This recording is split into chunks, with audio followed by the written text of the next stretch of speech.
Okay,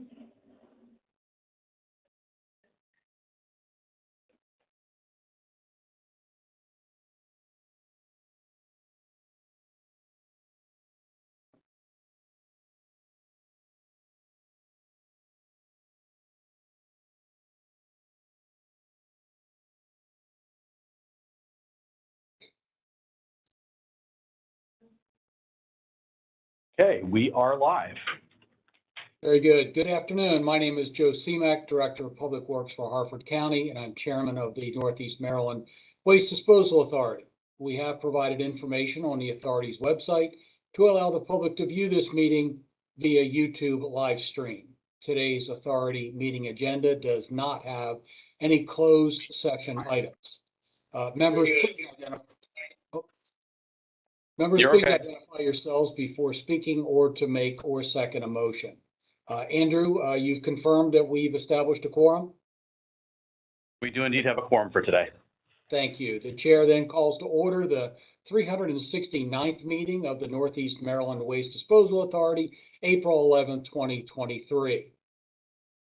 The minutes of our previous meeting on February 7th of 2023 have been reviewed and approved by the members, and they are posted on the authority's website. Is there a motion on action item 2023-2-1?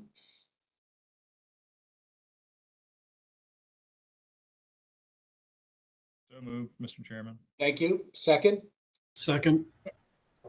Thank you. Discussion? Thank you. Action item 2023-2-1, on-call contract amendments. There are 3 items for consideration here. The first is Pinnacle Communication.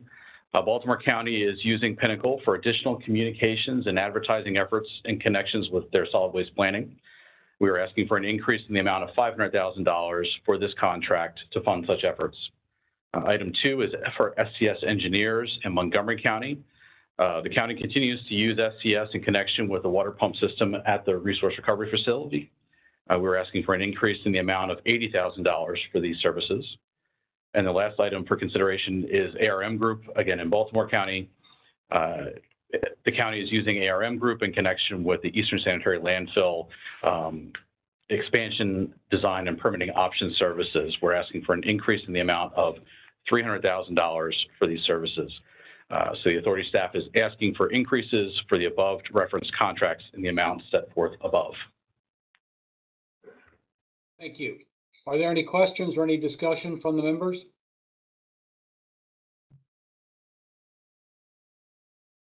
Hearing none, all in favor of action item 2023-2-1, please say aye.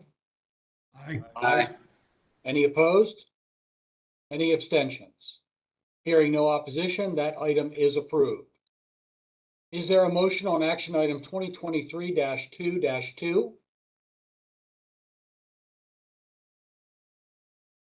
So moved. Second. Thank you. Discussion? Thank you. Action item 2023-2-2. These are the budget amendments associated with the preceding action item. For the first 2 items, the source of funding will be Montgomery County. Will pay the authority via purchase orders as and when approved by the county. The first budget amendment is to the general account for Montgomery County, an increase in the amount of $1,100,000 for work in connection with the power infrastructure replacement project at the transfer station. The second item is for the Montgomery County recycling account. We're requesting a budget amendment equal to 1/4 of the annual designated collection site forecasted amount provided in the mattress recycling evaluation memorandum RFP, so that the estimated amount was $261,571.70 divided by 4. So we're asking for an increase to that budget target of $65,392.93, but we're going to round up to $70,000. The next source of funding will be from Baltimore County. We'll pay the authority via purchase orders as and when approved by the county. The first item is an increase to the county general account. we asking for an increase to this account, the amount of $500,000 for the communication services in support of action item 2023-2-1, parenthetically note 1. The second item is for the landfill account in Baltimore County, an increase to the account in the amount of $300,000 for ARM Group, Baltimore County ESL RFQ RFP expansion, design, and permitting option services in support of action item number 2023-2-1, parenthetical note 3.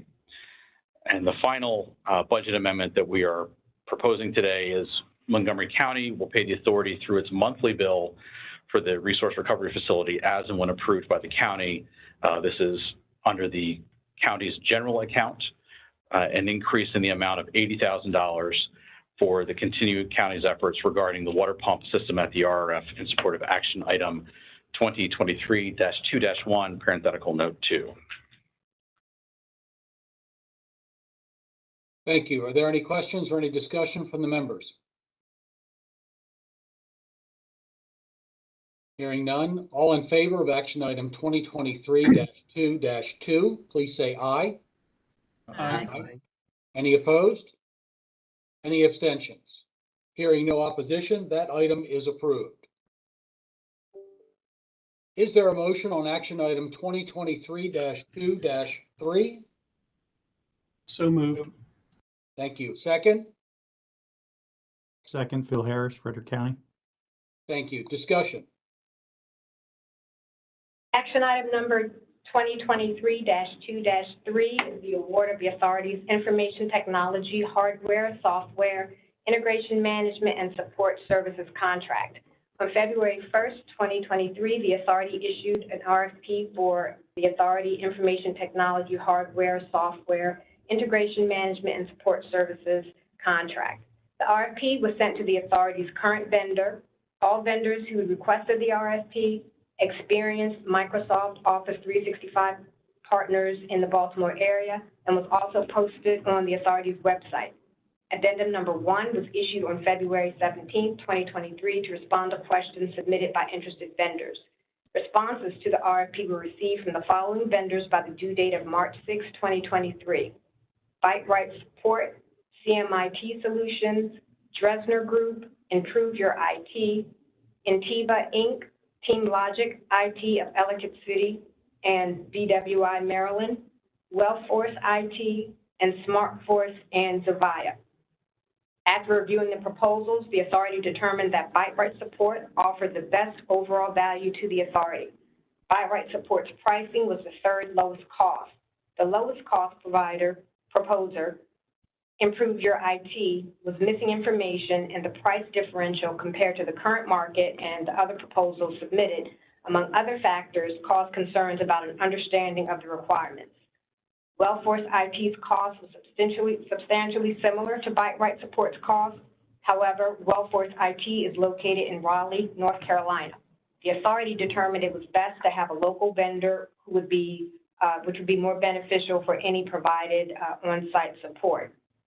Dresner Group, Intiva Inc., TeamLogic IT, and SmartForce and Zavaya costs were substantially higher for the services requested and therefore deemed not cost effective. The CMIT Solutions proposal did not provide all of the requested information.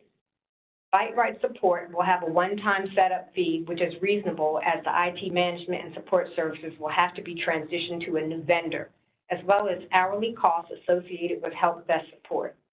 Such costs are reasonable given that the authority historically has not utilized a lot of help desk services. The pricing summary from the eval memo is included below. ByteRite Support at $19,732.44, and these are annual prices. CMIT Solutions, $24,928. Dresner Group, $40,728. Improve Your IT, $9,588. Intiva Inc., $32,717.48. TeamLogic IT, $32,880. WellForce IT, $19,800. And SmartForce and Zavaya, $47,425.20. The staff is recommending award to ByteRite Support. for the contract for the authority's IT management and support services for an initial term of 3 years, which will begin July 1st, 2023 through June 30th, 2026. There will also be 2 additional 12-month renewal terms at the authority's sole discretion. BrightRight, again, provides the best overall value. The board is being asked for approval to enter into a contract with BrightRight Support substantially in the form of the provider service support contract as provided to the board and made available on the authority's website and based on the services required at the applicable pricing. Thank you. Are there any questions or any discussion from the members? Who's the incumbent? Currently, we have Liquid Mercury. Okay, thank you. Any other questions? Yes. Was there a cost associated for Wellforce if you had to pay for them to travel to come here locally to be on site? They said that they would subcontract with local vendors. Okay. Any I other have one questions? question. It says that the lowest cost proposer was missing information. Were they given a chance to remedy that as part of the process? No, they weren't, only because we had a sufficient number of proposals that met the criteria, so we just moved forward with what we had. And there were other factors in addition to the missing information. Okay, thank you.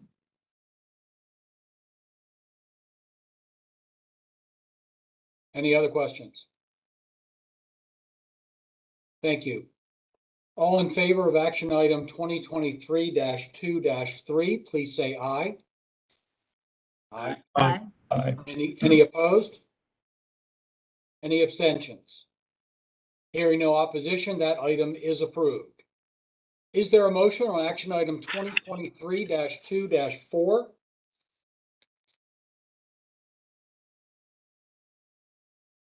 So moved. Thank you. Second? Second.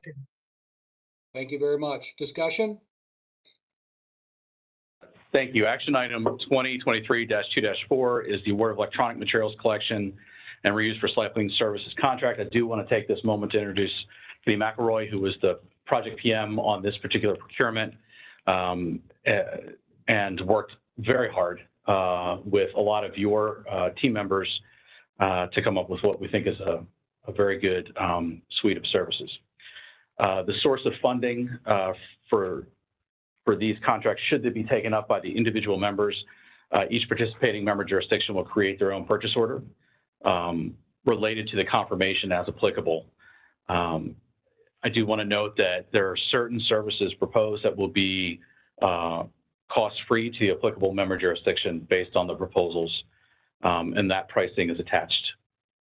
The authority issued the RFP to procure electronic materials collection and reuse recycling services on December 1st, 2022 for our member jurisdictions. These members collect electronics currently at their municipal drop-off locations, in addition to new special collection event option for Baltimore City agencies, offices, and schools. The procurement was posted on the authority's webpage, advertised on eMaryland Marketplace Advantage, EMMA, and distributed to certified vendors on the eStores website, which is to a trade association for certified R2 vendors, and to a list of all respondents to previous electronic recycling procurements conducted by the authority, as well as to all companies that inquired about future opportunities since our last procurement. A total of 4 addenda were issued to extend, and these were to extend the proposal closing dates, as well as to answer questions submitted in writing. We did provide greater detail for the board in the evaluation memorandum and vendor recommendation, including information on the evaluation committee who provided feedback while drafting the RFP addenda and/or providing review of the RFP responses. And we do want to say thank you again for the amount of time and effort that your staff put into this particular procurement. We received 6 proposals by the submittal deadline of March 17, 2023. Those are eRevival LLC, Covanta, eCovanta LLC, WM Recycle America LLC, PC Recycler Inc., DBA Securus, Proactive Computer Security, and Kuzakowski US. After initial proposal review, clarification requests were issued, and we did receive responses from eRevival, Ecovanta, and Securus in order to review additional technical and financial information about these companies. The evaluation committee reviewed the initial proposals from all of the proposers, as well as the additional clarification responses, and thus recommends awarding master service agreements to eRevival, Ecovanta, and Securus, as these firms have the ability to provide the services at competitive costs and have all the technical requirements, such as financial stability, evidence to perform the services required, and appropriate certifications. I will take a moment to note that this is a master service agreement that each of these companies will enter into with the authority. The individual jurisdictions will then hold what is called a confirmation to enter into a specific agreement with one of those firms for the services. It's important to note that these recommended firms also agreed to collect a wide range of expanded acceptable materials under the RFP when you compare them against what is currently being collected. And as a brief, for example, the small appliances such as kitchen type or robotic vacuums, electric bikes, scooters, lawnmowers, small electric power tools, electric hair styling tools, drones, other smart or high-tech electronic devices not previously included in our RFP, as well as other devices, components, or accessories not previously included in the authority's current MSAs. We also would like to highlight the following before the ask. eRevival holds a minority business enterprise certification from Howard County, Maryland, the R2 version 3 certification, the ISO 14001 certification, the ISO 4501, 45001 certification, the ISO 9001 certification, and a certificate of good standing from the Maryland Department of Assessments and Taxation. Ecovanta has the e-storage certification, the ISO 14001 certification, ISO 45001 certification, an IAD AAA certification, and a certificate of good standing from Maryland SDAT. Securus holds the R2 certification, ISO 14001 certification, ISO 45001 certification, NIAD AAA certification, the Commonwealth of Virginia State Corporation Commission certificate of good standing. Securus also employs local workers with disabilities to help break down, disassemble, recycle electronics via partnership with Service Source, a nonprofit that specializes in identifying workers with disabilities. With all of that said, the authority is requesting approval for the executive director to execute master service agreements substantially in the form and per the RFP addenda with eRevival, Ecovanta, and Securus for a term from starting July 1, 2023 through June 30, 2028. Thank you. I do have a question before I ask the same of the members. I noticed that eRevival and Ecovanta declined to bid, or at least to fill in numbers for Harford County and Baltimore County. Is there a reason why they proposed for the other counties but left those two out? Harford County and Anne Arundel were left out. Yeah, so I can provide some clarification. Yeah. There were two counties that didn't want to participate in the site visits, Harford County and Anne Arundel County. This is because they have existing contracts and they're pretty satisfied already with those contracts. They wanted to be included in the RFP, but some of the proposers didn't want to propose pricing under the RFP because of that. Since they weren't out at those sites, I'm assuming they didn't feel comfortable with proposing. So that's my understanding of why, but I can't, speak to that exactly. Thank you. Any other questions or any discussion from the members?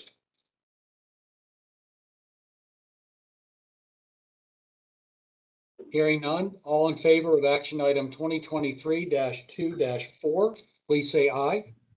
Aye. Aye. Any opposed? Any abstentions? Hearing no opposition, that item is approved. Is there a motion on action item 2023-2-5? So moved, Mr. Chairman. Thank you. Second? Second. Thank you. Discussion?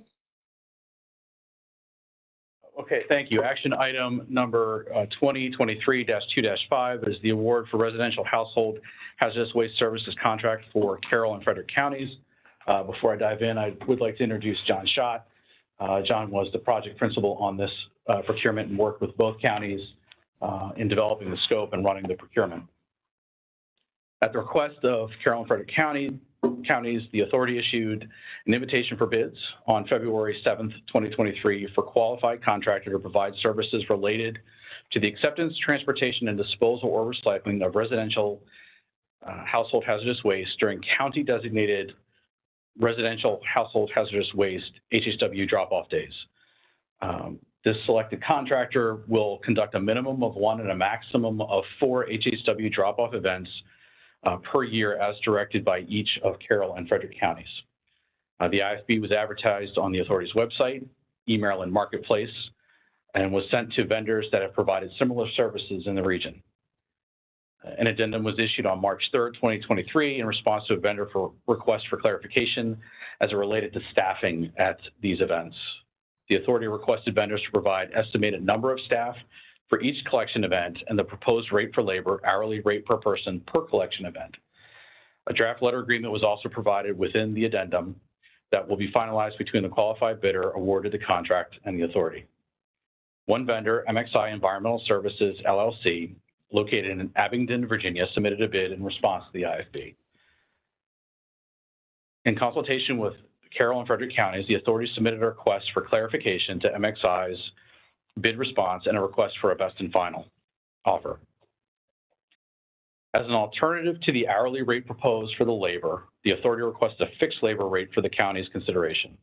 The authority also requested clarification on the pricing for fluorescent bulbs, references, and permitting documentation. MXI responded to the authority's best and final offer request on March 29th, 2023. Attached is MXI's bid form. MXI also provided additional references and clarifying permitting information. Based on the proposed rates, the estimated cost per HHW drop-off event for Carroll County is $45,000 and for Frederick County is $61,000 respectively. And that's, again, dependent on total resident participation.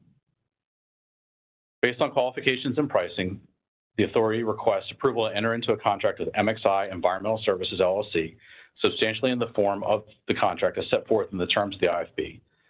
The initial term of the contract begins upon acceptance of the bid as approved by and upon approval from Carroll and Frederick counties and ends June 30, 2026.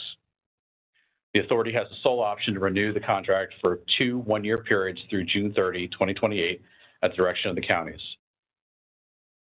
The estimated contract cost total, if each county hosts 4 drop-off events per year, is a little over $2 million. That's $2,014,000. Again, that's an estimate going to be based upon participation. The number of drop-off events, minimum of 1 and maximum of 4, is at the discretion of Carroll and Frederick counties.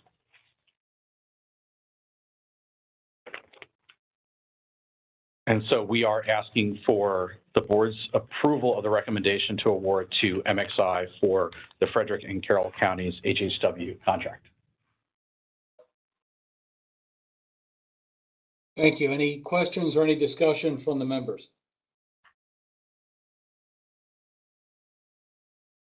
Hearing none, all in favor of action item 2023-2-5, please say aye. Aye. Aye. Any opposed? Any abstentions? Hearing no opposition, that item is approved. Is there a motion on action item 2023-2-6?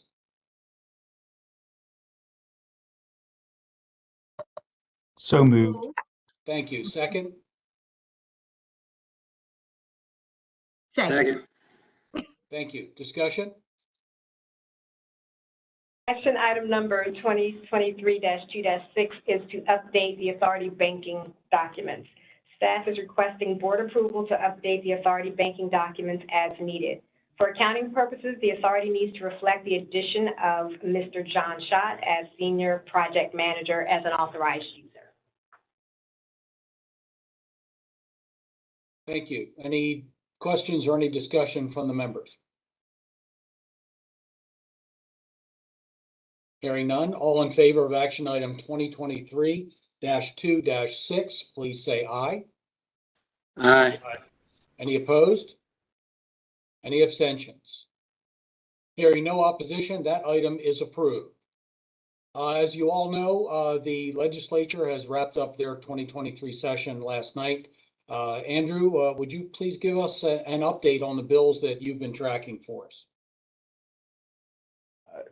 And thank you. We will be updating the memorandum that we send out in the next few weeks as the bills shake out and are signed.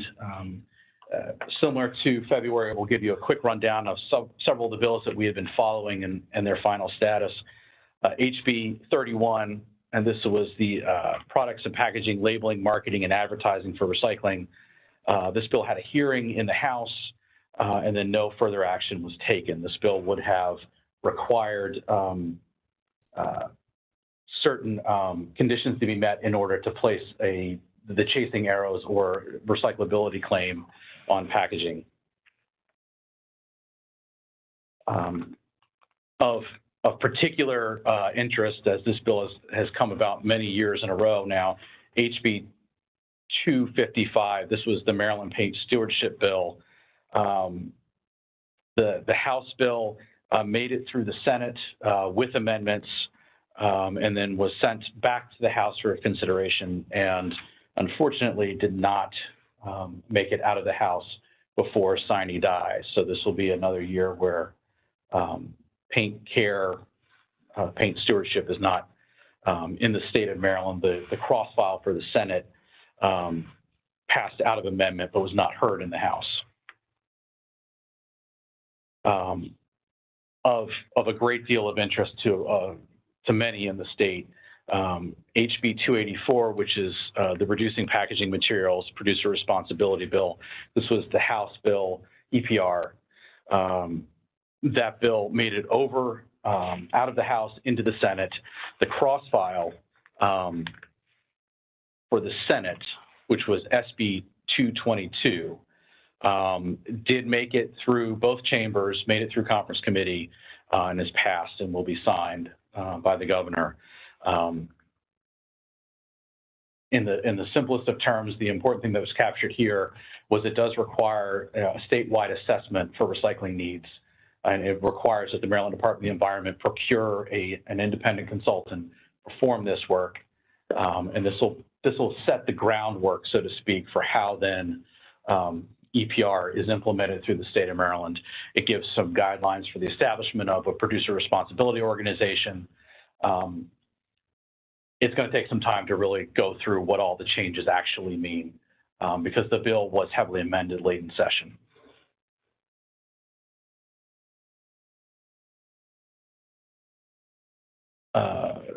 HB 253, this was the on-farm composting facilities permit exemption. So under the current regulations in Maryland, farmers were able to compost a certain amount of what you call tier 2 material, so the food scrap. But it was fairly limited in the size of the facility that they could compost with and the sources. This bill sought to expand their ability to take in materials, certainly clarified the materials that could be taken in and those that could not. Initially, the bill looked at granting a permit exemption of up to 40,000 square feet. That was reduced down to 10,000 square feet. Now, I will say that these on-farm systems, they still have to meet a lot of the requirements for a composting facility. They just don't have to go through the permitting process. Where this is impactful potentially to the members, again, is as you're looking at prospective planning for food scrap diversion programs, this might be part of the answer in your county's planning. And then the last bill that I would mention today is HB 161. This was the Northeast Maryland Waste Disposal Authority Evaluation and Termination of Bond Authority, the Northeast Maryland Waste Disposal Authority Sunset Act. The bill was amended to remove MCEC, the Maryland Clean Energy Center, from part of the evaluation. MES still has their component of evaluation that they have to perform. And then there's also amendments that reflected MACO's guidance in the bill as it pertained to continuity of services. So that bill did pass and is actually on the docket for ceremonial signature today. And as that bill goes into effect, I believe it's June 1st, certainly we can no longer issue bonds June 1st. Not that we're going to be issuing bonds. We'll start working with DLS and MES as that reporting process is undertaken. Again, there are many more bills. There's a lot of activity. We'll work on our summary to get back out to the board, and we'll certainly entertain any questions that folks may have.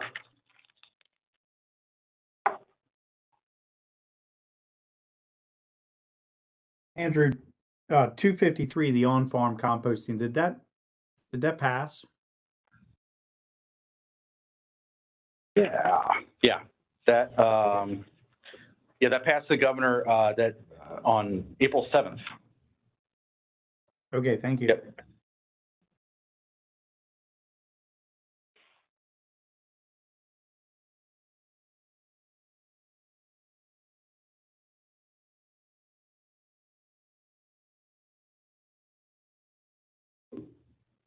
And Joe, if you're trying to speak, you're muted, I think.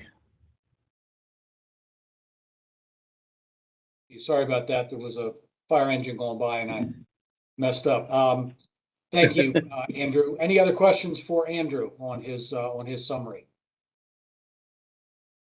And do any of the members have any additional items for discussion at this time? Hearing none, there being no further business on the agenda, this meeting is adjourned. Thank you all very much. Have a great afternoon. Thank you. Thank you. Thank you. Change.